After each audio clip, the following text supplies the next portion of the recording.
אומר, כל אחד מאיתנו הוא נס. כל אחד מאיתנו שנמצא פה בגלל איזשהו קרוב משפחה שהיה לו נס ענק.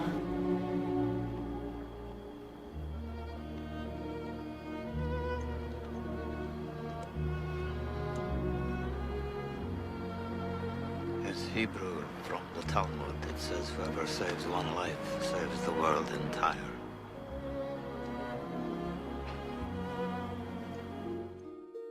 כרמל, איך היה היום שלך? שלי היה טוב ושלך? היה בסדר גמור, מה את קוראת בכזה עניין גדול? אני קוראת את הספר שדודה חיה הכינה כשסבא הגיע לגבורות. זה באמת ספר יפה, באמת מרגש. הוא משעשע אותי, למרות כל הצדדים הרציניים של סבא, היה לו כזה חוש הומור. סבא היה בן אדם מאוד מאוד מצחיק. איך אפשר לשכוח את הסרט בת מצווה שעשית יחד עם סבא וסבתא? כיכבתם בו. Carmeli, מה את עושה כאן? What are you doing here? You should be in school. Yeah, Carmel, what happened? סבא, יש דברים יותר חשובים מבית ספר. Oei Hey! Hast du gehört, was ich Ja, gut was gesagt? hat sie gesagt? כן, הוא ממש חסר לי. כמובן, לכולנו. הוא אמנם היה בן 86.5, אבל לא היה כל כך חיוני, והוא הלך בכזאת פתאומיות. ולכן חשוב להעריך את הזמן שיש לנו עם האנשים שאנחנו אוהבים וקרובים אלינו. כן, אני קוראת את הספר הזה, וכל אדם הוא עולם ומלואו, אבל הסיפור חיים של סבא הוא כל כך מדהים שזה קשה להקל שזה סבא שלי. אבא, אם יש לך עוד זמן, אני אשמח לשמוע עוד פעם את הסיפור. בשמחה רבה, כרמל.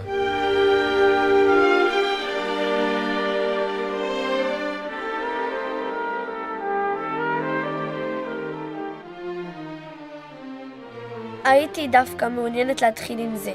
מדוע טסת השנה למינכן? הייתי מתחיל דווקא בסוף חייו של סבא. כמדי שנה, סבא הוזמן לזיכרון בסלון. אני זוכרת, רק לפני שנה היינו אצל נועם ואיילה בבית, בערב יום השואה. סבא סיפר על ילדותו במינכן והברחתו. זוכרת את מה שאמרתי בסוף הערב? אמרת משהו שהיה קצת תמוה בעיניי. אמרת שאתה מקווה שהחידה מי הציל את סבא ודוד רובי קרובה לפתרון. מוזר שעד עכשיו לא ברור מי יוציא מגרמניה את שני הילדים הקטנים והביא אותם לארצות הברית. נכון. סבא היה חוקר שואה והרצה בכל רחבי העולם על סיפור ההצלה שלו. ובכל זאת, לא היה לנו מושג מי עמד מאחוריה. איני יכול להאמין כיום עד כמה הפתרון לחידה היה קרוב אז. למחרת הזיכרון בסלון נקראתי למילואים, תכננו אימון לגדוד, ומיד לאחריו אומר לי חברי אורן לב, אם אנחנו כבר פה ביום השואה, בוא אספר לך משהו שקשור לשואה. אני בטוחה שהייתה לך סבלנות רבה לשמוע את הסיפור. נכון שלעיתים אין לי סבלנות, אך ברגע שאורן פתח את הפה, ידעתי שהכל מתחבר לי. הוא החל לספר לי על פרויקט שהיה צריך לעשות במסגרת קורס מג"דים של צה"ל. הוא התבקש לכתוב על מנהיגות יהודית בשואה, אבל לא על דמויות מוכרות כמו יאנוש קורצ'אק או חנה סנש. אורן אמר, האם שמעת על ווילפרד ישראל? לא, אמרתי די מובך. ועל הקינדר טרנספורט שמעת? בוודאי.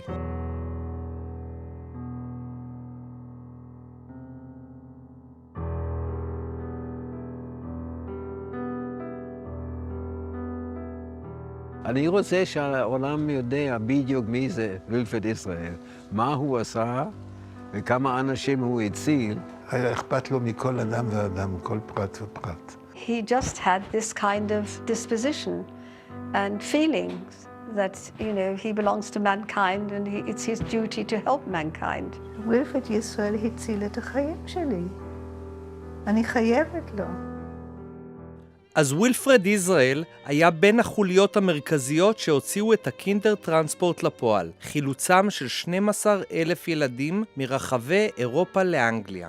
אורן סיפר לי את הסיפור ולא האמנתי למשמע אוזניי. הרי זה הסיפור של אבא שלי. אז איך סבא ודוד רובי לא ידעו? פשוט. הם היו מאוד צעירים והם המשיכו ישירות לארצות הברית ולא השתקעו באנגליה כמו שאר הילדים.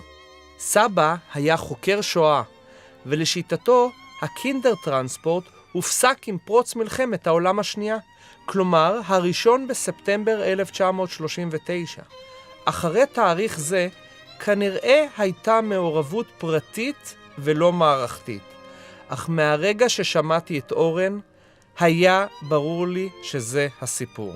איך וידאת זאת עם סבא? היינו בחדר האוכל של הצבא, רצתי החוצה והתקשרתי לסבא ושאלתי אותו, אבא, אתה מהקינדר טרנספורט? אמר לי שלא. אורן ביקש ממני לשאול האם הוא נסע מהולנד לאנגליה על ספינה בשם ה-SS וולנדם. ומיד אמרתי לאורן, כן.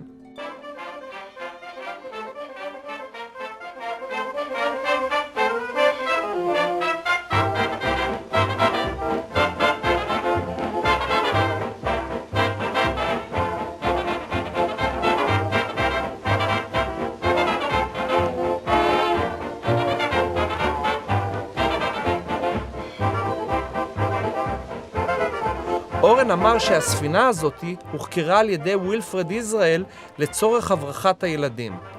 סבא סיפר לי עוד פרט מזה שהיה לילדי הקינדר טרנספורט, והוא אישורי מעבר שהיו תלויים על הצוואר. The transports began in December, barely 3 weeks after the Nazi pogrom. Although a few children traveled by plane, the majority departed by train. Some trains left during the day, many others in the dead of night.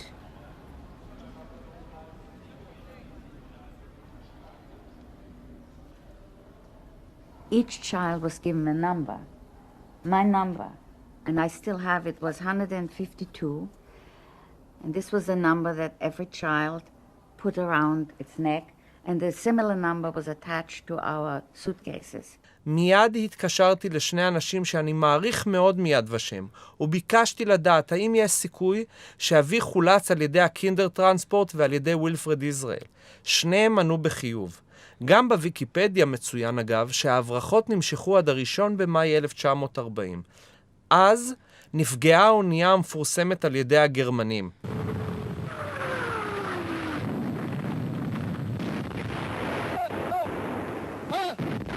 מיד כינסתי את המשפחה, את סבא ואת דוד רובי. זה היה 1 ביוני 2017. ושם ערכנו את הגילוי בפני המשפחה. ולשאלתך, היה חשוב לי להגיע למינכן לצורך הכרה עמוקה יותר לקראת הכנת הסרט.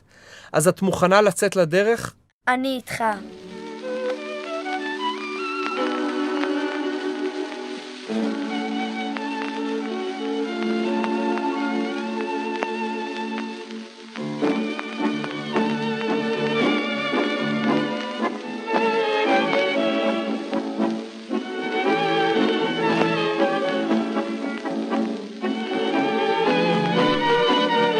סבא נולד בשנת 1931 במינכן, גרמניה. אח גדול לרובי. עד היום אין לנו מושג מה פערי הגיל ביניהם. אביו של סבא, אלכסנדר משה, נולד אף הוא במינכן, לאחר שבאותה שנה, שנת 1904, היגרה משפחתו מפולין לגרמניה. סבי היה אחד מ7 ילדים, 4 אחים ו3 אחיות. משפחה מאוד רבגונית וכנראה מאוד ידועה במינכן.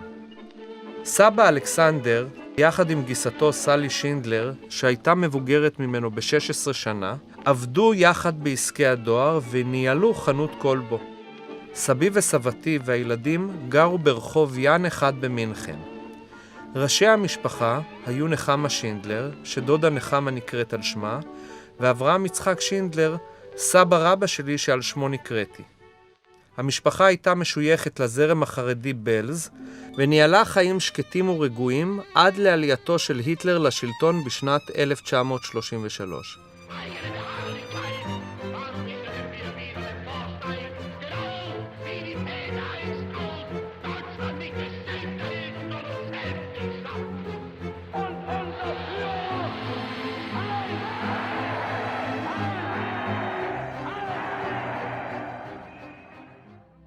עסקים בבעלות יהודית מתחילים לסבול מהתנכלויות הנאצים מיד עם עליית היטלר לשלטון. ההתנכלויות הללו לא פוסחות על ווילפריד ועל חנות הכלבו המשפחתית בברלין. מינכן למעשה הינה מקום הולדת הנאציזם.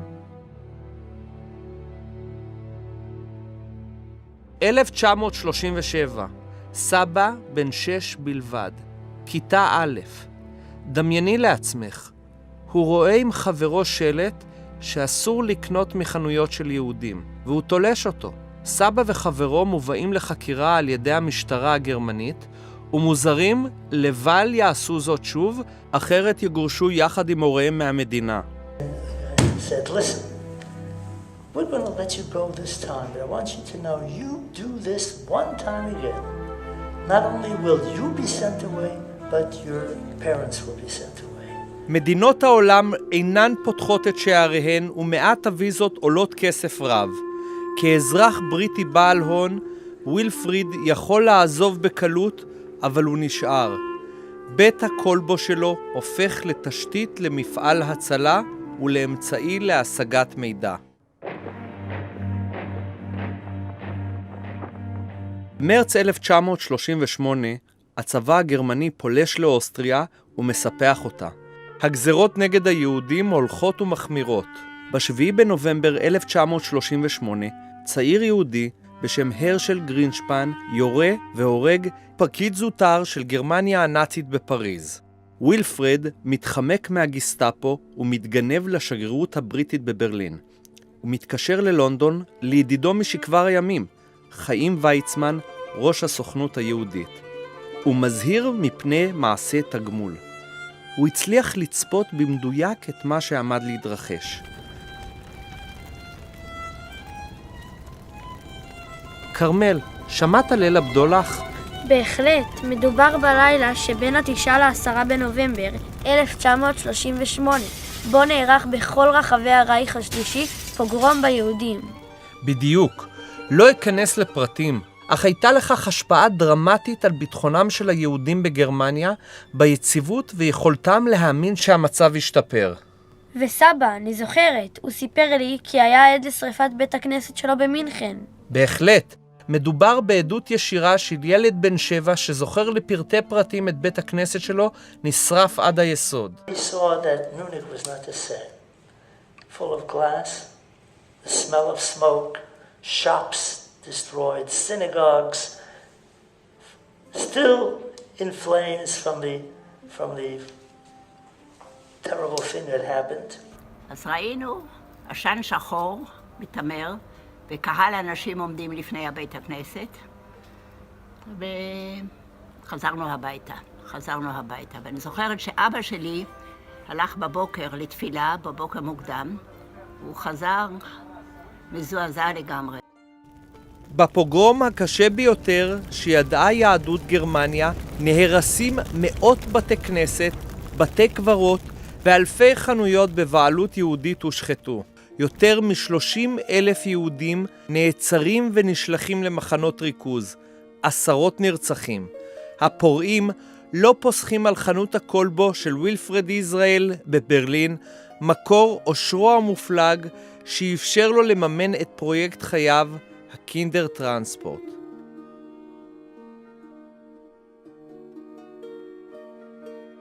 העובדים היהודים נשלחים למחנה הריכוז זקסנהאוזן. ווילפריד מצליח לשחרר אותם תמורת הבטחה למפקד המחנה לקניות בלתי מוגבלות בחג המולד. מרגע זה ווילפריד הופך לכתובת לאלפי יהודים שרוצים להציל את יקיריהם ממחנות הריכוז. הוא מצליח להבין שהרע מכל עוד בפתח. 5 ימים לאחר ליל הבדולח הוא פונה שוב לחיים ויצמן. הוא יודע שלא ניתן יותר לחלץ מסות של פליטים מבוגרים מגרמניה, ולכן מציע לחלץ ילדים ונערים יהודים ללא הוריהם למשפחות אומנות בבריטניה. ויצמן נפגש בבהילות עם ראש הממשלה האנגלית צ'מברלין, ומציג בפניו את דבריו של ווילפריד. צ'מברלין משתכנע הפעם ומבצע הקינדר טרנספורט יוצא לדרך. הוא יוצר קשרים עם יוברט פולק, יהודי גרמני שעובד בשירות הבולשת הבריטית, ועם פרנק פולי, קצין הדרכונים והוויזות בקונסוליה הבריטית בברלין. המשולש של ווילפריד, פולק ופולי פועל בסודיות מוחלטת ותחת סכנה מוחשית, חלוקת העבודה ברורה. ווילפריד מקבל את הפניות מהיהודים, מרכז את השמות, משיג את הכסף הדרוש ומעביר אותו לפולק. פולק יוצר קשרים עם קצינים בגסטאפו ומעביר אליהם בחשאי את השמות שקיבל מווילפריד יחד עם כספי השוחד. פולי מספק את אשרות היציאה תוך שהוא שם דגש מיוחד על יהודים שנמצאים כבר ברשימות השחורות של הגסטאפו וכן ילדים יהודים החוסים בבתי יתומים. עד פרוץ המלחמה יביאו פעולותיהם של ווילפריד, פולק ופולי להצלתם של עשרות אלפי יהודים.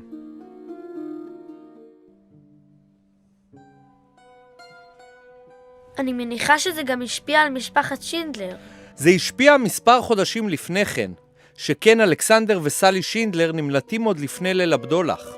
לאחר ליל הבדולח יצאו גזרות חמורות נגד היהודים. הייתה העלמת נכסים לטובת הרייך השלישי מבעלי עסק עצמאיים. סבא שלי, סבא אלכס, היה כאמור בעל עסק בשותפות עם גיסתו.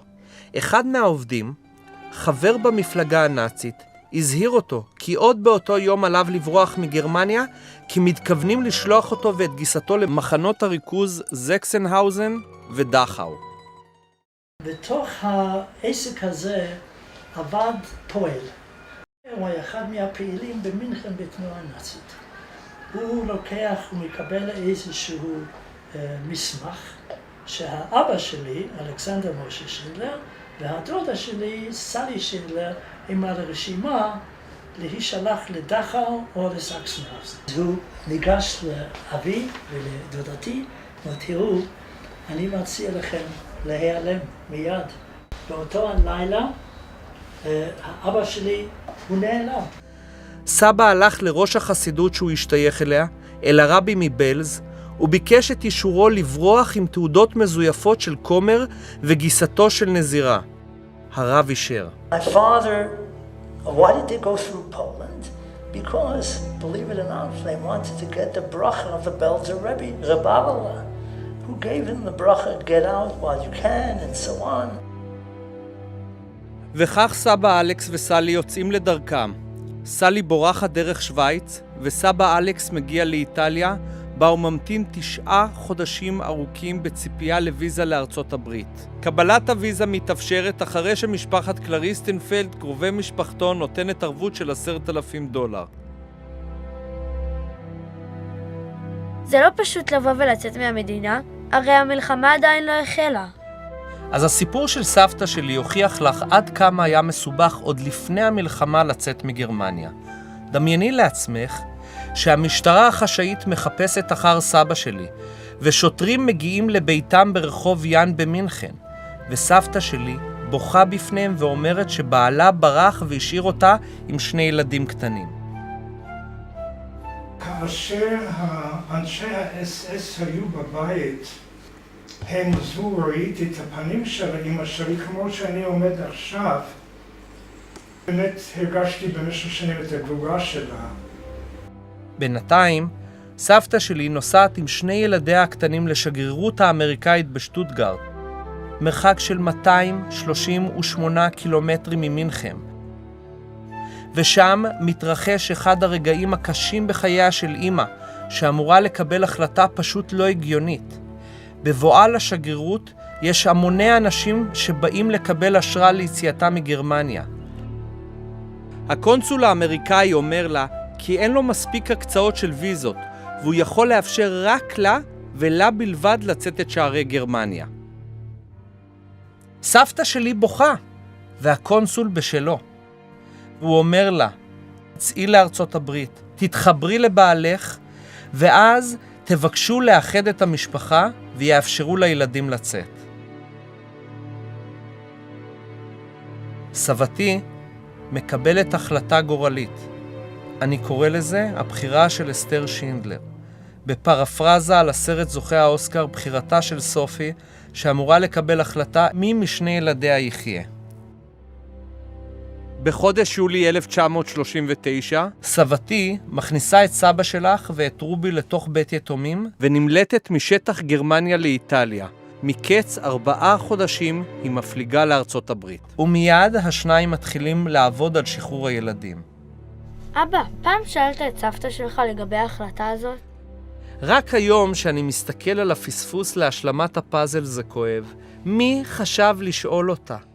הרבה פעמים בחיים אתה מבין דברים באיחור רב. ולמה מכניסים את סבא ורובי לבית יתומים? מדוע לא שמים אותם אצל קרובי משפחה? אין לי תשובה חכמה לתת לך, כרמל. רק שלפתע נמצאים שני ילדים, בני 6 ו7.5 בבית יתומים, ללא הורים, ללא כן תומך, פשוט לבד, יחד עם ילדים רבים נוספים. וביקרת שם בינואר השנה, נכון? כן, בית היתומים נקרא על שם הרחוב בו נמצא רחוב אנטוניון, ושם הם נמצאים בין חודשים יולי 1939 ופברואר 1940. סבא סיפר לי בסיפור שורשים כי ניהלו את בית היתומים כמו בית היתומים של יאנוש קורצ'אק. זאת אומרת, הגדולים מגדלים את הקטנים. בדיוק. מסביב אירופה בוערת. הם נמצאים בבית היתומים כשפורצת מלחמת העולם השנייה.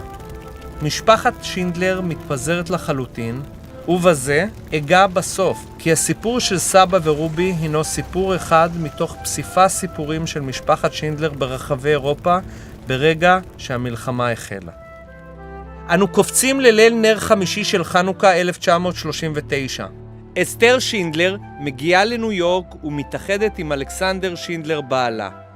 כחודש וחצי לאחר מכן מתחיל מבצע החילוץ של פסח ורובי מתוך בית היתומים. סבא רבא שלי, אברהם יצחק שינדלר, מגיע לבית היתומים. וסבא תיאר לי שלראשונה ראה את פניו קודרים. אכן, וחשבי מה עבר עליו. אי הוודאות לגבי גורל ילדיו הייתה מוחלטת. מ7 הילדים שלו, 3 בנות נרצחות בשואה. הלנה חיה, יהודית וקלרה. 5 ילדיה של יהודית נרצחים אף הם יחד עם בעלה אלי שטיינברג.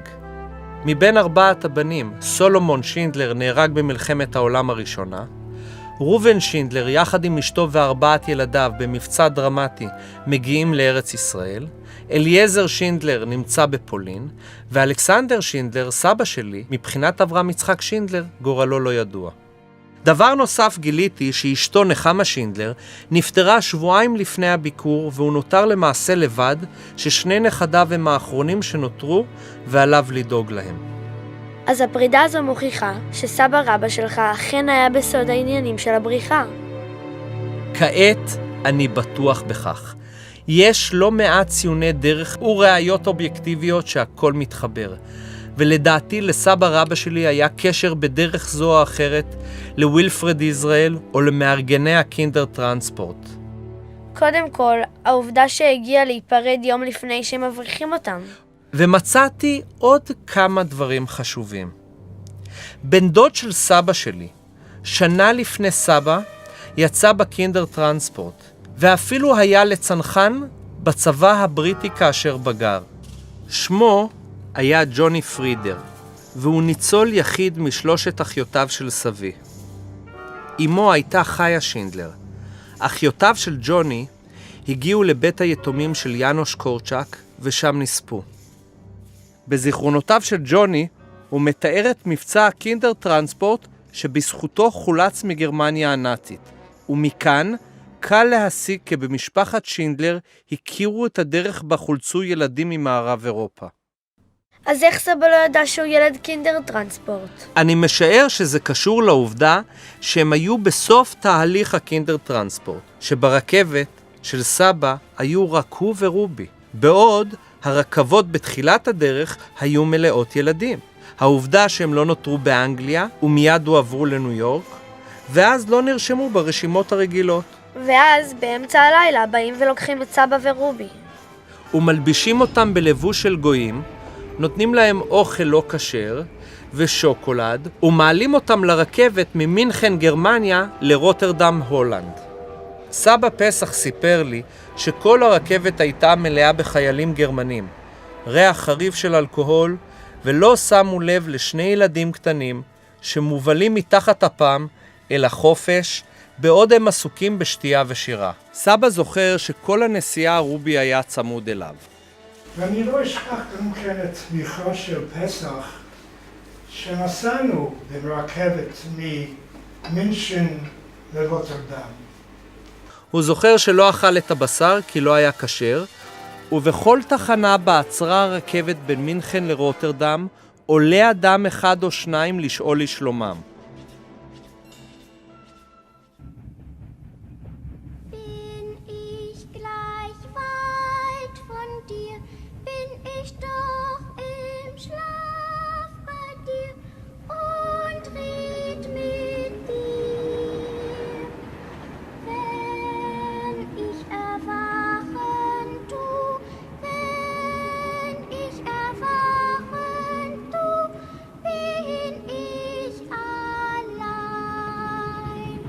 ואז הם מגיעים להולנד למשפחת פישר. נכון, משפחת פישר אספה אותה מהרכבת, ולדעתי, המשפחה היקרה הזאת, שנהרגה לאחר מכן, הייתה חלק מהרשת של הקינדר טרנספורט.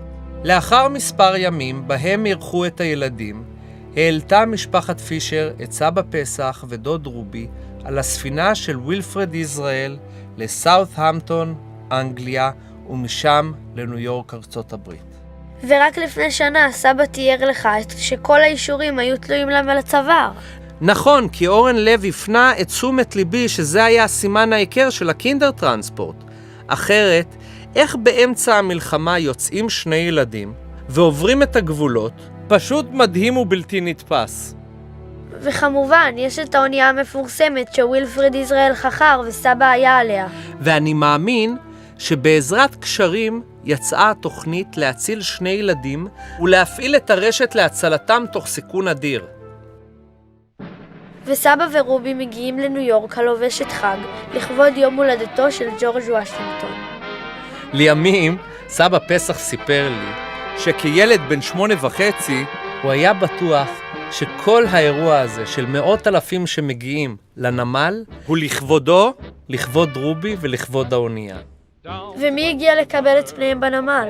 סבא אלכסנדר הוא זה שהגיע לנמל לקבל את פניהם, ומי שבלטה בהיעדרה מקבלת הפנים הייתה סבתא אסתר, שקיבלה טלגרם שרק בן אחד נמצא על הספינה ושרד, ולכן לא הייתה מסוגלת להגיע לנמל ניו יורק כדי לפגוש רק ילד אחד.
אבא, שמעתי את הסיפור הזה כל כך הרבה פעמים, וכל פעם מחדש מדהימה אותי העובדה שלמרות האובדן הנוראי של משפחת שינדלר בשואה, בזכות האומץ והגבורה של אנשים רבים וטובים, יהודים ושאינם יהודים, שהכירו בערך קדושת החיים, יצא לפועל המבצע להצלתם של סבא פסח ודוד רובי. אני וכל משפחת שינדלר הרחבה חווים להם את חיינו. וברמה האישית למדתי כל כך הרבה דברים מסבא. לדעת שכל אדם הוא אדם בדרכו, שצריך לתת משמעות לכל רגע בחיים, ועוד ערכים רבים וטובים שאיתי בכל יום.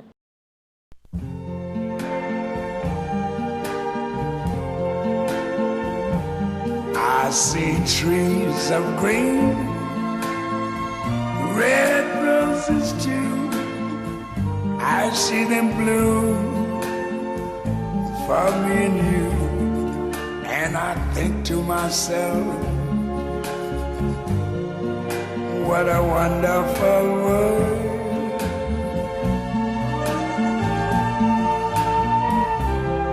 I see skies of blue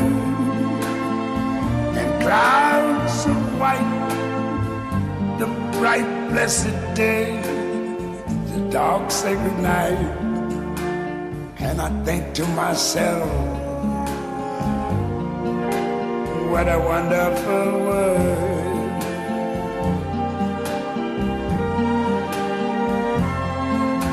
The colors of the rainbow, so pretty in the sky, are also on the faces of people going by. I see friends shaking hands, saying, how do you do?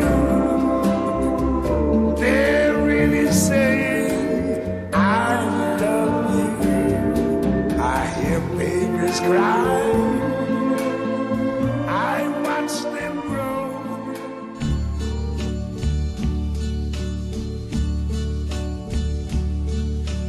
And now the end is near, and so I face the final curtain.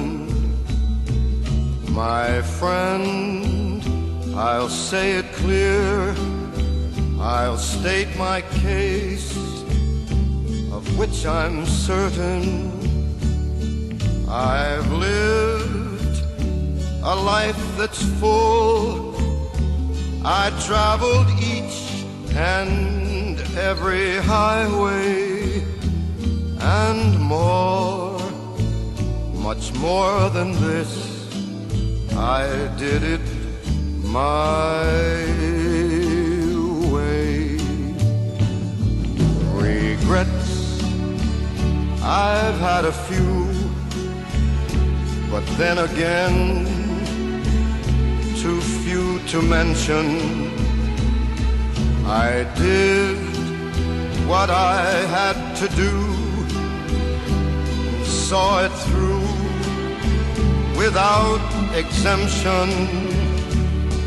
I planned each charted course, each careful step along the byway. More, much more than this, I did it my way. Yes, there were times, I'm sure you knew, when I bit off more than I could chew. But through it all, when there was doubt, I ate it up and spit it out. I faced it all, and I stood tall and did it my way. I've loved, I've laughed and cried, I've had my fill, my share of losing, and now as tears subside, I find it all so amusing to think I did all that, and may I say, not in a shy way, oh no, not me. I did it my way. For what is a has he got? If not himself,